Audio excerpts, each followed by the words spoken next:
A Clean, Well-Lighted Place by Ernest Hemingway. It was very late, and everyone had left the cafe, except an old man who sat in the shadow the leaves of the tree made against the electric light. In the daytime the street was dusty, but at night the dew settled the dust, and the old man liked to sit late, because he was deaf, and now at night it was quiet, and he felt the difference.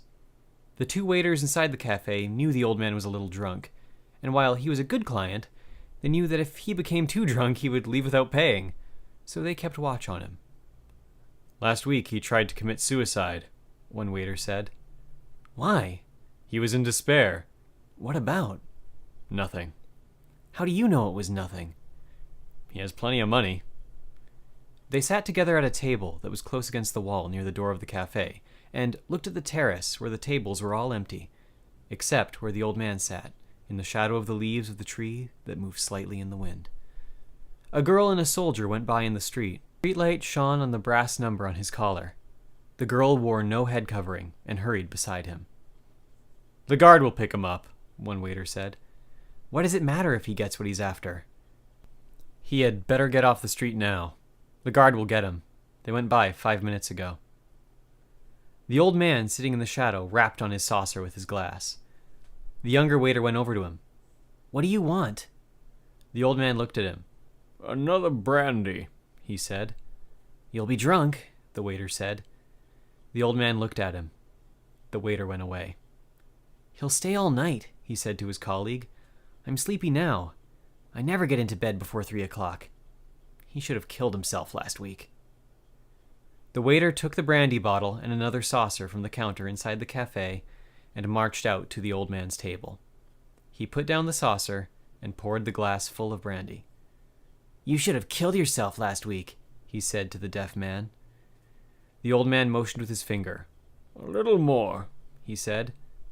The waiter poured on into the glass so that the brandy slopped over and ran down the stem into the top saucer of the pile. "Thank you," the old man said. The waiter took the bottle back inside the cafe. He sat down at the table with his colleague again. "He's drunk now," he said. "He's drunk every night." "What did he want to kill himself for?" "How should I know?" "How did he do it?" "He hung himself with a rope." "Who cut him down?" "His niece." "Why did they do it?" "Fear for his soul." "How much money has he got?" "He's got plenty."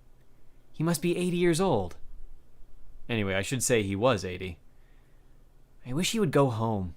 I never get to bed before 3 o'clock. What kind of hour is that to go to bed?" "He stays up because he likes it." "He's lonely. I'm not lonely. I have a wife waiting in bed for me." "He had a wife once, too." "A wife would be no good to him now." "You can't tell. He might be better with a wife." "His niece looks after him. You said she cut him down." "I know." "I wouldn't want to be that old. An old man is a nasty thing." "Not always. This old man is clean. He drinks without spilling. Even now, drunk. Look at him." "I don't want to look at him. I wish he would go home. He has no regard for those who must work." The old man looked from his glass across the square, then over at the waiters. "Another brandy," he said, pointing to his glass. The waiter, who was in a hurry, came over. "Finished," he said, speaking with that omission of syntax stupid people employ when talking to drunken people or foreigners. "No more tonight. Close now." "Another," said the old man. "No.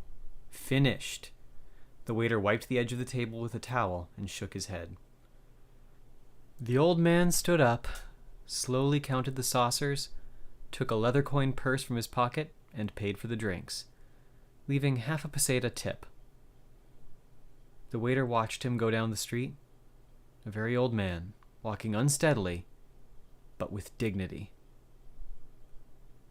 "Why didn't you let him stay and drink?" the unhurried waiter asked. They were putting up the shutters. "It is not 2:30. "I want to go home to bed." "What is an hour?" "More to me than to him." "An hour is the same." "You talk like an old man yourself. He can buy a bottle and drink at home." "It's not the same." "No, it is not," agreed the waiter with a wife. He did not wish to be unjust. he was only in a hurry. And you? You have no fear of going home before your usual hour? Are you trying to insult me? No, hombre. Only to make a joke. No, the waiter who was in a hurry said, rising from pulling down the metal shutters. I have confidence. I'm all confidence. You have youth, confidence, and a job, the older waiter said. You have everything. And what do you lack? Everything but work. You have everything I have. No, I've never had confidence. And I am not young. Come on. Stop talking nonsense and lock up. I am one of those who like to stay late at the cafe, the older waiter said. With all those who do not want to go to bed. With all those who need a light for the night. I want to go home and into bed. We are of two different kinds, the older waiter said. He was now dressed to go home. It is not only a question of youth and confidence, although those things are very beautiful. Each night, I am reluctant to close up, because there may be someone who needs the cafe. Hombre, there are bodegas open all night long. You do not understand. This is a clean and pleasant cafe. It is well lighted. The light is very good, and also now, there are shadows of the leaves. Good night, said the younger waiter. Good night, the other said. Turning off the electric light, he continued the conversation with himself.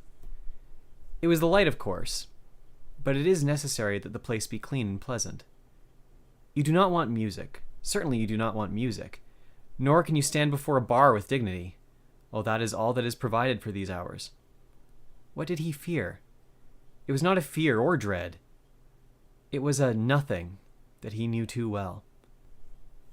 It was all a nothing, and a man was a nothing too. It was only that, and light was all it needed, and a certain cleanness and order. Some lived in it and never felt it, but he knew it was all nada, y pues nada, wa nada, ya pues nada. Are nada who art in nada. Nada be thy name. Thy kingdom nada thy will be, nada in nada as it is in nada. Give us this nada, our daily nada, and nada us our nada, as we nada our nadas and nada us not into nada, but deliver us from nada, pue nada. Hail nothing, full of nothing. Nothing is with thee. He smiled, and stood before a bar, with a shining steam pressure coffee machine. What's yours? Asked the barman. Nada. Otro loco más, said the barman, and turned away. A little cup, said the waiter. The barman poured it for him. The light is very bright and pleasant, but the bar is unpolished, the waiter said. The barman looked at him, but did not answer. It was too late at night for conversation. You want another copita? The barman asked. No, thank you, said the waiter, and went out. He disliked bars and bodegas. A clean, well-lighted cafe was a very different thing. Now, without thinking further, he would go home to his room. He would lie in the bed, and finally, with daylight, he would go to sleep. After all, he said to himself, it's probably only insomnia. Many must have it.